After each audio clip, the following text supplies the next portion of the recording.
Yesterday, President Trump made a monumental announcement that could reshape the future of the American tax system. For the first time officially, Trump laid out the full details of his forthcoming tax plan. And this isn't just about minor tweaks. It's revolutionary. The headline? No more income taxes for the middle class. Trump is proposing a new system that would eliminate income taxes entirely for Americans making under $200,000 a year. Instead, the U.S. would return to a tariff-based revenue model, the same approach America used before 1913. On his Truth Social account yesterday morning, President Trump made his vision unmistakably clear. Trump's statement: when tariffs are cut in, many people's income taxes will be substantially reduced, maybe even completely eliminated. Focused will be on people making less than $200,000 a year. Also, massive numbers of jobs are already being created with new plants and factories currently being built or planned.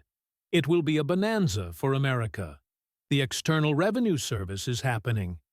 In short, Trump is not just talking about cutting taxes. He's talking about removing them completely for a large segment of working Americans. It's bold, transformational, and exactly the kind of outside-the-box thinking that has come to define Trump's leadership. However, like any major shift, this proposal comes with both pros and cons. On the positive side, middle-class families would keep more of their paychecks, boosting consumer spending, saving, and overall economic growth. It could lead to a manufacturing renaissance as tariffs encourage domestic production and create millions of jobs. Additionally, ending income taxes would simplify the tax code dramatically, eliminating the need for complex filings and expensive accountants. On the downside, relying heavily on tariffs could risk increasing the cost of imported goods, potentially leading to higher prices for everyday items like electronics, clothing, and food. Critics also warn that foreign countries might retaliate with their own tariffs, sparking trade tensions. Lastly, shifting away from income tax would require careful planning to ensure the government maintains enough revenue for critical services like defense and infrastructure without slipping into deficit spending.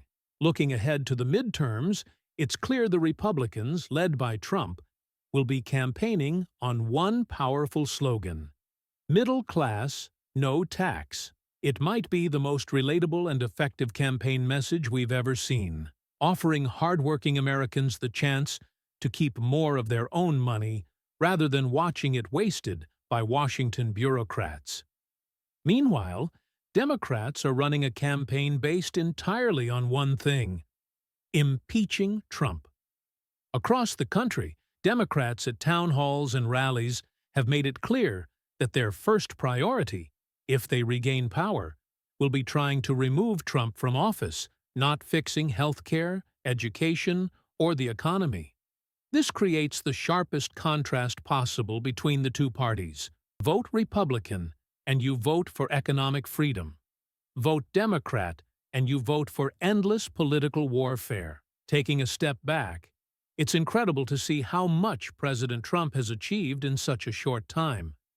Yesterday marked day 97 of his new term, and in that short span, he has already ended the crises at the southern border, pulled the U.S. out of endless wars, reclaimed strategic control of the Panama Canal from China, slashed energy costs to historic lows, dismantled DEI policies in the federal government, launched a new federal watchdog agency, DOGE, to root out government waste, and initiated the shift toward a tariff-based economy. Achievements that would take most presidents a full term, Trump has delivered in just over 3 months.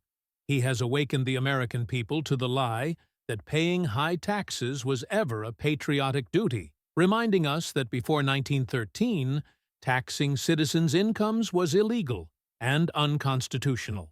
In Washington, the establishment elite attended the White House Correspondents' Dinner without the president, choosing instead to celebrate themselves. Mainstream media figures spent the evening patting each other on the back, blaming the American people for their collapsing credibility, and ignoring their own massive failures. One rare moment of honesty came when Axios journalist Alex Thompson admitted that the media had failed to properly report on Joe Biden's obvious mental decline and that this failure contributed to their own downfall. But rather than correcting course, the media doubled down, especially when it came to the economy.